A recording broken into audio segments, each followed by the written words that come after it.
Hi, today I'm going to help teach you and share how to create a realistic guide to documenting your life, your experiences, your travels in a way that you will have it preserved and able to share and look back on forever. I've always loved people documenting their lives and seeing what they are experiencing and how they tell their stories.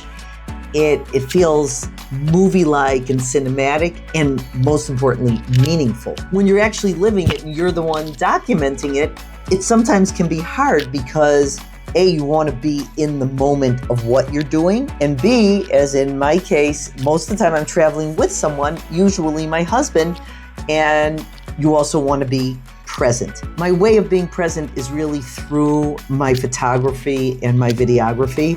So I'm almost always with the camera, documenting the streets, the people, the feeling, and the ambiance. When my husband and I decided we were going to travel to Batumi in Georgia, right near Turkey, we were so excited. And of course, I was especially excited because I wanted to document every moment, every place, the interesting people, the everyday things that happen. And it really worked out nicely. We had a great time. I was able to document a lot. And sometimes I had to say, I'm actually here with somebody, and I can't always document or film. But for the most part, he was very good and understanding and flexible. We got a lot covered on this trip. Something that's really important for me to remember was there are always going to be some shots that I'll miss, or someone will walk in the way, or just moments that I'll completely not be able to capture. That's okay. I'm on a trip and I want to capture the general feeling, the meaning, and as many real moments and experiences that help cover the whole trip, from landscape to street photography, people, and ourselves. So the most important thing, in my opinion, is to capture something that's real. When you are photographing, what's important to aim for, and this could be with your phone or any other type of camera, and I'll go into quickly the gear that I used in a little bit, is to think in types. What kind of shots do you want? You want wide, you want medium, and you want close in. It's a simple technique that will make your footage a little bit more cinematic. And don't forget to shoot with your 5 senses in mind. Show how the wind feels, show how the sea smells and sounds, show how the light dances off of buildings. Anything like that gives the viewer, and helps you remember also, a taste of what this place was about for you and what your experience included. When people ask me what kind of photography do I love the most, I'm not one of those that can narrow it down to events, portraiture, projects, landscape, street photography. I really love it all. Okay, architectural photography and product photography are not really my thing. But as you'll see in the images and the videos here, I love the water. There's nothing like the water, the sea, rivers, waterfalls. And yet, on the other hand, finding people that look different, people that speak differently, all of it are elements in the big picture that help tell the story of any place. And in this case, it was the city of Batumi and its surrounding country areas.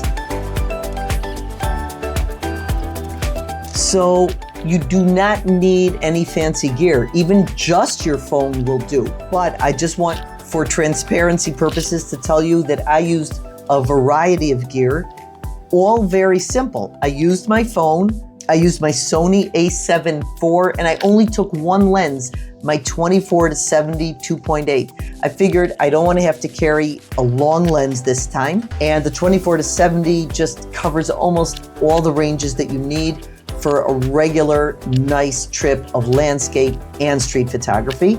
I had a GoPro Hero 10 and a DJI Osmo 2. And I used them interchangeably. Had I had only one of those, I could have been fine. I love using the different tools, and even with limited gear and limited lenses, I came out with images and footage that I was very happy with. Of course, I always want to do more. So, of course, I didn't film every second, but I felt that I captured what was meaningful to me, and I will have this to remember my trip and to share the beauty, the stillness, and the active streets in Batumi. And it reminded me how much I love documenting life. Sometimes we have to remind ourselves that there is always extraordinary in the ordinary.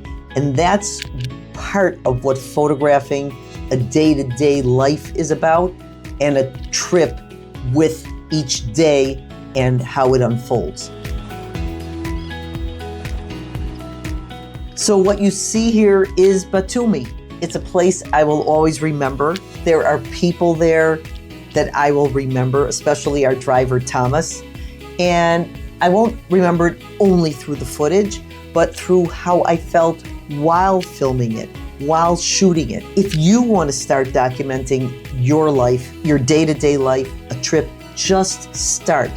You don't have to do it perfectly.